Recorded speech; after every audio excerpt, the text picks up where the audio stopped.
ce soir. I'm hoping that WestJet will work with the airline stewardess. They do deserve to be paid for the work that they are doing. Avis de grève et lock-out simultanés chez WestJet, des voyageurs pourraient être affectés. Les gens qui sont déjà à destination, je les inviterais à revenir peut-être un peu plus tôt parce que s'il y a grève, ça risque d'être plus compliqué, tant au niveau du remboursement qu'au niveau du retrouver un vol de retour. Philippe Benoît, formellement accusé de meurtre, et le BEI enquête sur son arrestation. Le monsieur aurait un petit peu résisté à son arrestation, mais là, présentement, il est hospitalisé là, pour pouvoir régler son problème de santé. Et menace de boycottage de la prochaine Coupe du Monde pour protester contre un projet d'investissement privé du président de la FIFA. Il est 17h, voici votre nouveau info.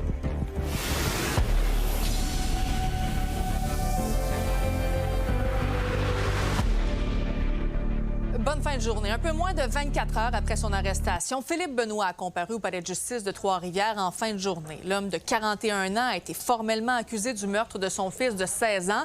Il a tenu, je vous le rappelle, les policiers en haleine pendant 4 jours. Lui qui s'est terré dans une zone boisée de Lac-aux-Sables dans le secteur du lac Veillette. Je joins maintenant Coralie. Donc, l'accusé a comparu de son lit d'hôpital aujourd'hui.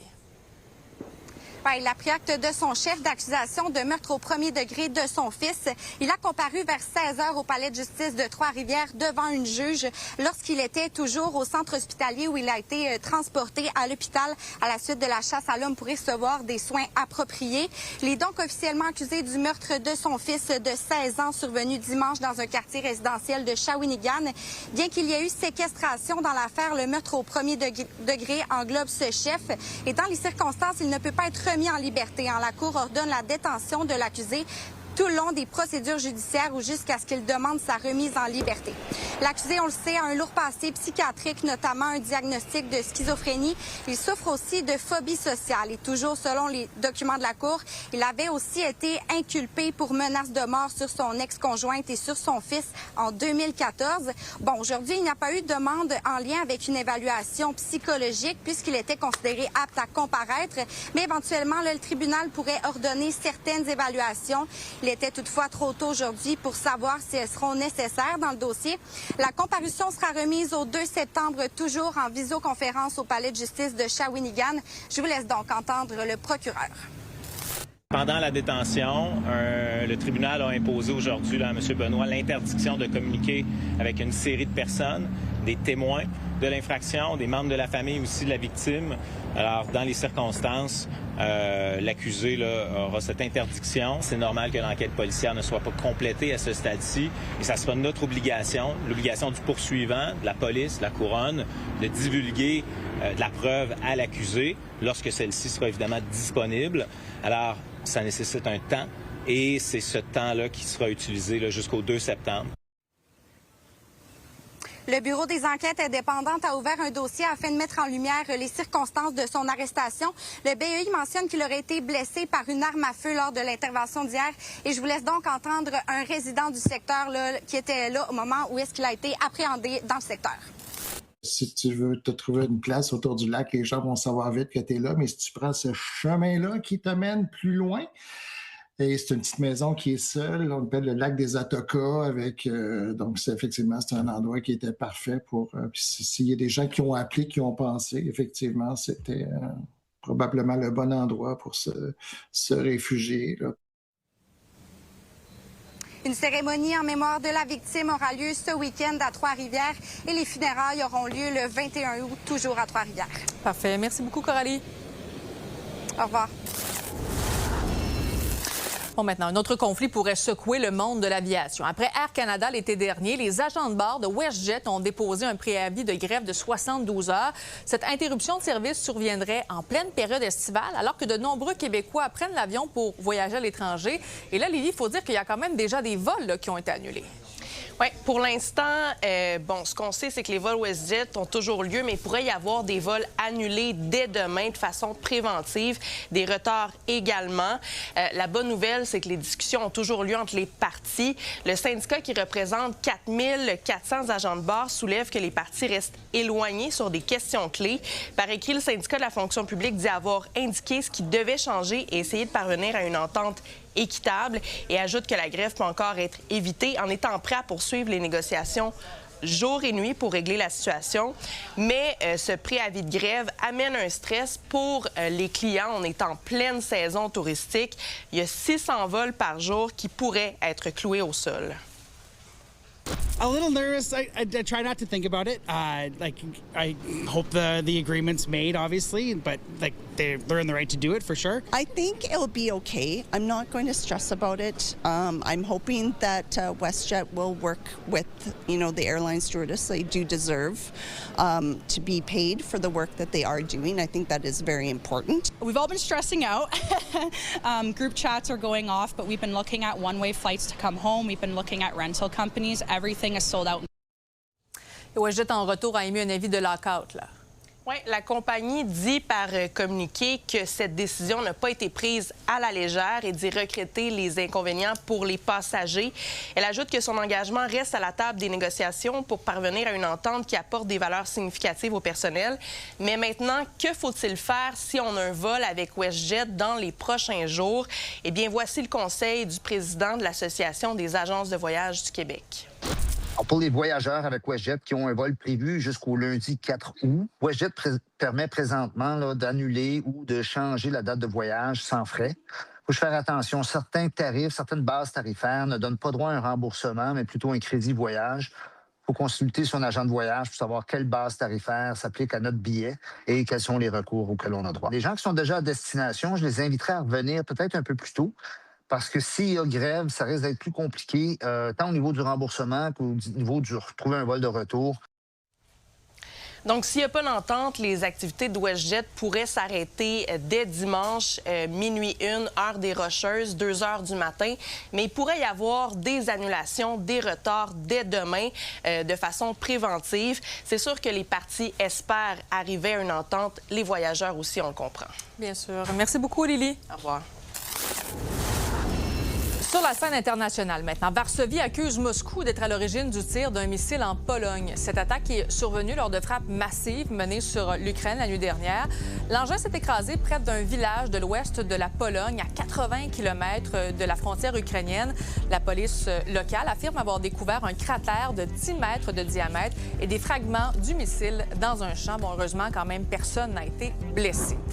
Maintenant, il y a 9 migrants qui sont morts après avoir tenté de rejoindre à la nage le Maroc à partir de l'enclave de Ceuta. C'est une ville, en fait, espagnole qui est située sur la côte nord africaine. On peut le voir quand même sur les images. Il y a plus de 1500 migrants là, originaires du Maroc qui ont afflué. Les forces de sécurité locales n'ont même pas pu intervenir là, pour contenir la foule. Le gouvernement espagnol a même décidé de déployer des soldats pour s'assurer de la sécurité des gens.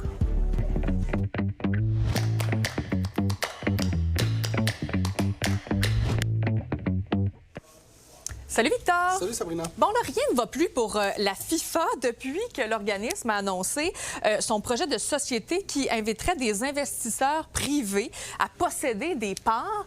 Et là, il y a même la CONCACAF qui a rejeté, en fait, tout ça. Là.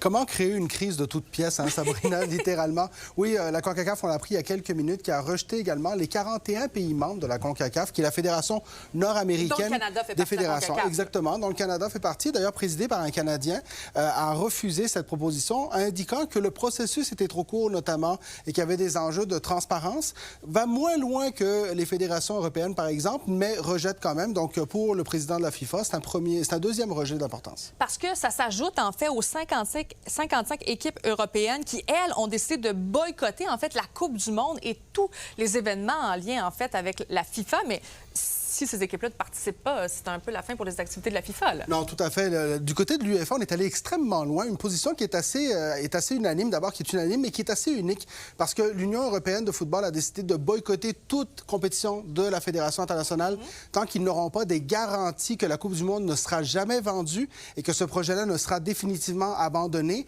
Et ça touche les compétitions, par exemple, comme la Coupe du Monde féminine ou la Coupe du Monde des moins de 17 ans qui va avoir lieu au mois de novembre prochain. Oui. Alors, ça peut avoir des conséquences conséquences très rapidement, Sabrina. Parce que là, on a un peu l'impression que la FIFA, elle est à vendre. On dirait que c'est un peu le message là, du président de la FIFA actuellement. Là. Le message du président Infantino, c'est qu'il faut rentabiliser la FIFA parce que la Coupe du Monde a fait d'énormes revenus. On parle de plus de 12 milliards de revenus. Mais ce qu'on dit souvent à la FIFA, c'est qu'on est rentable une fois par 4 ans, lors de cette Coupe du Monde seulement. Oui. Exactement. Mais en même temps, lorsqu'on voit le boycott de l'Europe, c'est 3 équipes sur les 4 demi-finalistes de cette année. C'est le gagnant de la Coupe du Monde. Et la prochaine Coupe du Monde est en Espagne, Portugal et Maroc. Donc, imaginez, sans cette présence-là, c'est absolument impossible. Donc, oui, là, l'Union européenne et d'autres confédérations vont se réunir pour protéger la Coupe du Monde, qui est une espèce de symbole unique dans le monde du football. Et là, ce qu'on dénonce aussi, c'est le fait que le président de la FIFA est très proche aussi du président américain Donald Trump. On l'a vu notamment dans le bureau ovale là, dans les dernières semaines, derniers mois. Parce que ce que l'on apprend, c'est qu'un des investisseurs est un fonds qui a été créé par le frère de Jared Kushner, qui est Jared Kushner, le gendre de Donald Trump. Donc, tout est dans tout. Hein. Et ce qu'on se rend compte, c'est que dans le fond, Gianni Infantino mange dans la main de Donald Trump qui est le président le plus transactionnel qu'on ait pu jamais connaître. Et finalement, la famille de Donald Trump est derrière cette tentative de privatisation de la FIFA. Et toi, tu suis ça vraiment assidûment parce que tu es un fan de soccer, de football, comme on dit en Europe, là. Oui, tout à fait. Je suis un grand fan de soccer, mais là, ce qu'on se rend compte aussi, c'est que c'est en train de devenir une crise diplomatique également. Ouais. Et donc, ça rejoint aussi le côté politique que j'aime commenter avec les gens. Bien sûr. Bon, toujours très intéressant. Merci de m'avoir aiguillé sur tout ce qui se passe avec la FIFA. À suivre. Merci beaucoup, Victor.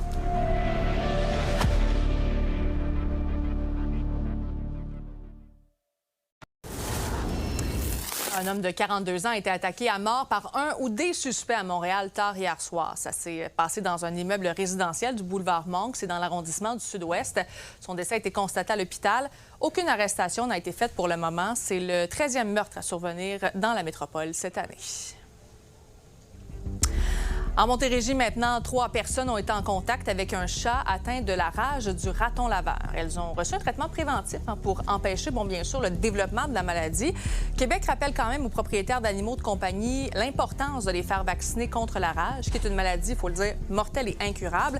Et en cas de contact avec un animal suspect, on conseille de laver la peau pendant 15 minutes et d'appeler le 811. Et d'ailleurs, dans le bulletin de 22 h ce soir, nous allons discuter de la situation avec une vétérinaire.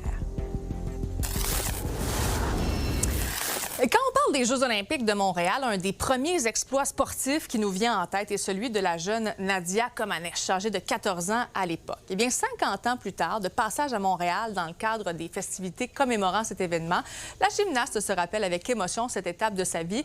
Juliette Poirot l'a rencontrée. Il y a 50 ans, la jeune gymnaste roumaine Nadia Comaneci marquait l'histoire aux Jeux olympiques de 1976 à Montréal. À seulement 14 ans, elle a obtenu la note de 10 sur 10 aux barres asymétriques. C'est la première gymnaste à obtenir la note parfaite aux Jeux olympiques. Et aujourd'hui, 50 ans plus tard, elle est de retour dans la métropole pour raconter ce moment important dans sa carrière. Quand tu fais la compétition dans les Jeux olympiques, c'est différent. Bon, j'ai eu beaucoup de, comment ça s'appelle, des petites butterflies parce que j'ai regardé que c'est beaucoup du monde. Je savais que c'est une compétition très importante et j'ai pensé dans ma tête, je dois passer seulement mes routines, mes exercices. Il y avait grand bruit dans l'aréna et j'ai tourné ma tête, j'ai regardé le 10, le 1.00. La fille de l'équipe m'a dit c'est quelque chose de mal avec l'affichage. Je ne savais pas quand j'ai fait la compétition parce que c'était moi, la poutre, les barres asymétriques. Mais année après, j'ai rencontré beaucoup de personnes qui ont été très émouvantes à côté de cette histoire. Et pour avoir cet anniversaire 50 années plus tard, c'est très, très, très spécial. Ayant remporté 3 médailles d'or, 1 médaille d'argent et 1 médaille de bronze, Nadia Comaneci fait bien entendu partie des athlètes qui ont marqué l'histoire des Jeux olympiques de Montréal à tout jamais. Des performances exceptionnelles dont se souviennent encore les commentateurs sportifs Pierre Roud et Michel Lacroix qui étaient présents sur le terrain il y a 50 ans. Ce qui a marqué ces Jeux, ce sont de grands champions olympiques qui ont été consacrés à Montréal ou qui ont continué ou amorcé leur sacre olympique. Je pense par exemple à Bruce Jenner, qui est Caitlyn Jenner aujourd'hui, avec le record absolu, le record formidable au décathlon, le plus grand athlète de la planète à l'époque. Que dire de Nadia, bien sûr, avec ses notes parfaites. Les gens étaient tellement fiers d'accueillir le monde entier à Montréal et l'atmosphère était à la fête. Le spectacle était grandiose, les athlètes eux-mêmes ont été extraordinaires. Les gens ont été ravis, non seulement au Stade olympique de Montréal, mais aussi sur les différents sites de compétition, et particulièrement la gymnastique, avec la star des stars, Nadia Comaneci. Les célébrations du 50e anniversaire des Jeux olympiques de Montréal se poursuivent. Ce samedi, notamment, aura lieu le grand spectacle gratuit Feu sacré sur l'esplanade du Parc olympique. 50 ans, jour pour jour, avec la cérémonie de clôture des Jeux olympiques de 1976. À Montréal, Juliette Poirot pour Nouveau Info.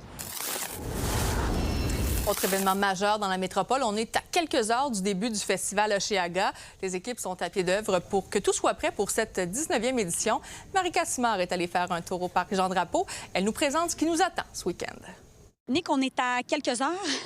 Ça va être prêt pour demain? 100 %. Honnêtement, on est à l'avance. La dernière fois qu'on a vérifié, je pense que c'était comme 3500 personnes qui travaillaient sur le site la fin de semaine. Wow. C'est énorme. C'est plus de monde qui sont venus la première année.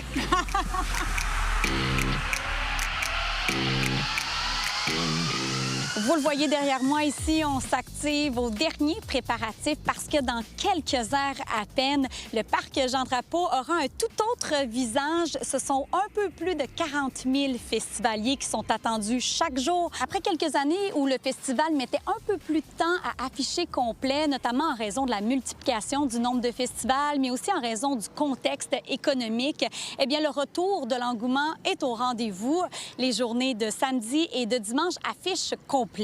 Selon les organisateurs, ce regain d'intérêt s'explique notamment par les améliorations qui ont été apportées au site au cours des dernières années, mais aussi en raison de la programmation qui propose les grandes têtes d'affiche.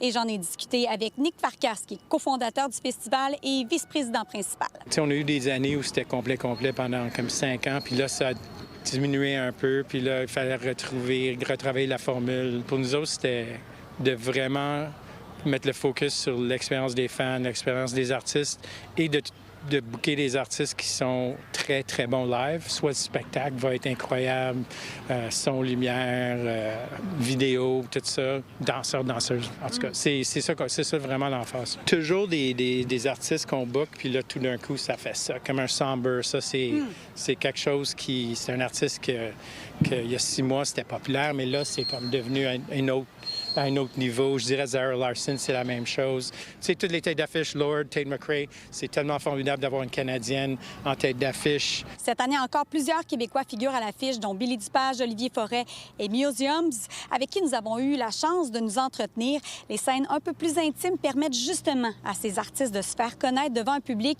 qui ne les aurait peut-être jamais découverts. Comme étape de carrière, c'est spécial comme première étape, mais en même temps, c'est un grand étape en général, juste de booker un beau festival comme ça. Chaque année, je suis allée quand j'étais jeune, quand j'avais jeune, avec mon père. Il m'amenait quand c'était gratuit pour moins de 12 ans. J'avais comme 9-10 ans.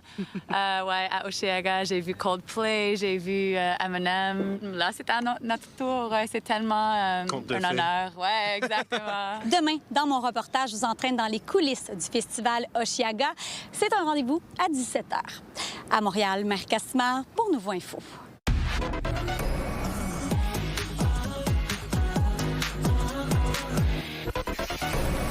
Salut Raphaël! Bon jeudi, Sabrina. Alors, tu as visité le plateau de la 2e saison de la série Ils vécurent heureux. Il restait 3 jours de tournage quand on était de passage sur le plateau d'Ils vécurent heureux. Cette 2e saison, Lévi Doré qui reprend son rôle de Léo et Chanel Mings aussi qui reprend son rôle d'Emma. Donc, Léo et Emma, ce couple de jeunes mariés qui veulent sortir des codes traditionnels de l'amour. Donc, c'est vraiment ça le centre de l'histoire d'Ils vécurent heureux. Puis ce que j'aime d'Ils vécurent heureux, c'est que les thèmes qu'on aborde, c'est souvent des thèmes qu'on n'aborde pas nécessairement à la télé ou qu'on a abordé très, très peu. Puis je demandais à Lévi Doré jusqu'où on va aller dans ces thèmes-là pour la 2e saison. Est-ce qu'il y aura également de nouveaux thèmes? Sa réponse. Il y a toutes sortes d'affaires. Il y a des nouveaux thèmes, on en ramène des anciens. Donne un exemple. Le trouble est de retour. On voit un petit peu aussi c'est quoi qui se passe dans un trouble.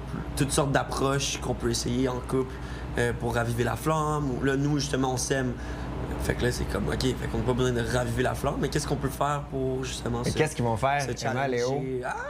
Qu'est-ce qu'ils vont essayer comme expérience? OK, par exemple, ça se pourrait qu'on se déguise.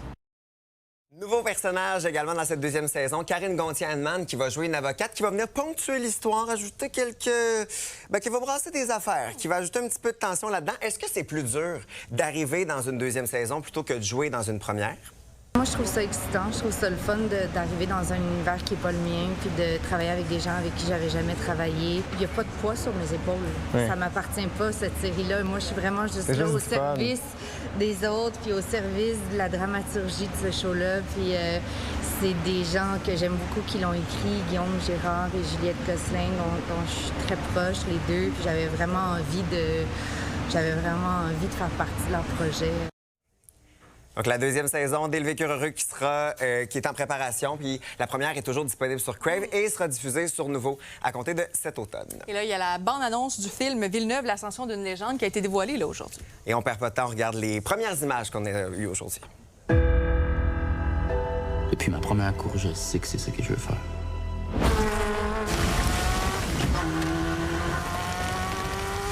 La mère vedette, Rémi Goulet dans le rôle de Gilles Villeneuve, Rosalie Bonenfant qui va incarner Joanne Villeneuve, donc la femme de Gilles Villeneuve. Donc c'est vraiment l'histoire, le titre porte bien son nom. C'est vraiment l'ascension de cette légende de pilote automobile qu'on a eu chez nous. Donc sa vie professionnelle, mais également personnelle, ça va sortir le 11 novembre. Ça met également en vedette Luc Picard qui sera là, également Annick Lemay et Patrice Robitaille. Donc solide. Ça a l'air très bon, merci, ouais. Merci. Bonne soirée.